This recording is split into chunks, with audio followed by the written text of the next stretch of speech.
தினமும் வெள்ளைப்பூடு எடுத்துக்கிட்டோம்னா இதய அடைப்பு பிரச்சனையில இருந்து தப்பிச்சிடலாம். அது மட்டும் இல்லாம நம்ம உடம்புல சேர்ந்திருக்கிற அதிகப்படியான கொழுப்புகளையும் கரைக்குது. வெள்ளைப்பூடுல இருக்கிற அஜாயின் அப்படிங்கிற வேதிப்பொருள் ரத்த நாளங்கள்ல கொழுப்பு கட்டிகள் ஏற்படாம தடுக்குது. இந்த மாதிரி வெள்ளைப்பூடு பல விதமா பயன்படுது. வெள்ளைப்பூடுனால எத்தனை ஹெல்த் பெனிஃபிட்ஸ் இருக்கு அப்படிங்கறத இன்னைக்கு இந்த வீடியோல பார்க்கலாம். தினமும் வெள்ளைப்பூடு எடுத்துக்கிட்டோம்னா சர்க்கரை நோயில இருந்து இதய அடைப்பு பிரச்சனை வரைய எல்லா நோய்களுமே சரியாகும். இதுல அதிகமான அளவு ஆன்டி பாக்டீரியல், ஆன்டி மைக்ரோபியல் குணங்கள் இருக்குது. ஃப்ரெண்ட்ஸ், நம்ம வெள்ளைப்பூட சாப்பிட்டதுக்கு அப்புறமா விட காலையில வெறும் வயிற்றுல எடுத்துக்கிறப்பதான் அதிகமான மருத்துவ குணங்கள் இருக்குதுன்னு ஆயுர்வேத நிபுணர்கள் சொல்றாங்க.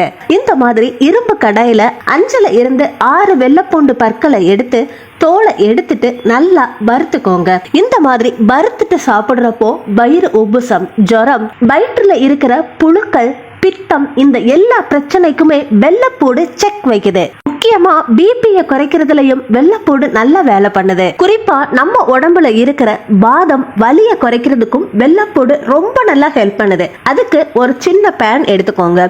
அதுல 50 ml அளவுக்கு கடுகு எண்ணெயை எடுத்துக்கோங்க. அடுத்ததா இதுல 10 பல் அளவுக்கு பூண்டை சேர்த்துக்கோங்க. நம்ம மூட்டுகள்ல இருக்கிற வீக்கத்தை குறைக்கிற சக்தி இந்த பூண்டுக்கு இருக்குது. அடுத்ததா 1 இன்ச் அளவுக்கு இஞ்சியை எடுத்துட்டு தோலை எடுத்துட்டு சின்ன சின்னதா கட் பண்ணி இந்த எண்ணெயில சேர்த்துக்கோங்க. அடுத்ததா 5 கிராம்பு எடுத்துக்கோங்க. கிராம்புல ஆன்டிசெப்டிக் குணங்கள் அதிகமா இருக்குது. அடுத்ததா 1 ஸ்பூன் அளவுக்கு வெந்தயத்தை சேர்த்துக்கோங்க.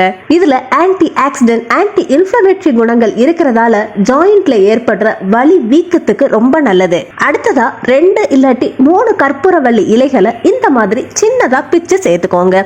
உங்க வீட்டுல கற்பூரவள்ளி இலை இல்லாட்டி நீங்க தாராளமா ஓமத்தையும் பயன்படுத்தலாம். பயங்கரமான முழங்கால் வலியையும் குறைக்கிற சக்தி இந்த பூண்டுக்கு இருக்குது. நீங்க சிம்ல வச்சுக்கிட்டு தான் பாயில் பண்ணணும். இத 4ல இருந்து 5 நிமிஷத்துக்கு நீங்க பாயில் பண்றப்பவே இந்த பூண்டோட கலர் நல்லா மாறி இருக்கு பாருங்க. இப்போ ஸ்டவ் ஆஃப் பண்ணிட்டு கூல் பண்ண விட்டுறலாம். இது நல்லா கூல் ஆனதுக்கு அப்புறமா வடிகட்டிருங்க. இந்த ஆயிலை நீங்க எந்த நேரத்துல பயன்படுத்தணும்னா நைட்டு தூங்க போறதுக்கு முன்னாடி அப்ளை பண்ணணும். இதை அப்ளை பண்ணி 5 நிமிஷத்துக்கு மசாஜ் பண்ணாலே போதும். அதுக்கப்புறமா ஒரு பிளாஸ்டிக் கவரை வச்சு இதை நல்லா சுத்தி விட்டுருங்க. மறுநாள் காலையில நீங்க இதை வாஷ் பண்ணிடலாம். இந்த மாதிரி தொடர்ந்து 7ல இருந்து 10 நாட்கள் பயன்படுத்துங்க. 100% நல்ல ரிசல்ட் கிடைக்கிறத நீங்களே கவனிப்பீங்க. அதே மாதிரி நரம்பு பலகீனத்தாலும் கஷ்டப்படுறவங்களுக்கு வெள்ளைப்பூடு நல்ல மருந்தா வேலை பண்ணுது. தாம்பத்திய பிரச்சனைகளால கஷ்டப்படுறவங்களுக்கும் வெள்ளைப்பூடு நல்ல மருந்தா உபயோகப்படுது. நம்மளோட நோய் எதிர்ப்பு சக்தியை அதிகப்படுத்துது. இதனால இதய சம்பந்தமான பிரச்சனை வாழ்க்கையில எப்பயுமே வராது. ஃப்ரெண்ட்ஸ், முக்கியமா ஜீரண சம்பந்தமான பிரச்சனை, டயரியாவை சரி பண்றதுக்கும் வெள்ளைப்பூடு நல்ல மருந்தா உபயோகப்படுது. அதே மாதிரி இன்சுலின் அளவை அதிகப்படுத்தி நம்ம ரத்தத்துல சர்க்கரையோட அளவை கட்டுப்பாட்டுல வச்சிருக்குது. இதுக்காக நீங்க வெள்ளைப்பூட பச்சையாவோ இல்ல 1-2 இடிச்சோ இல்ல இந்த மாதிரி வறுத்தோ கூட எடுத்துக்கலாம்.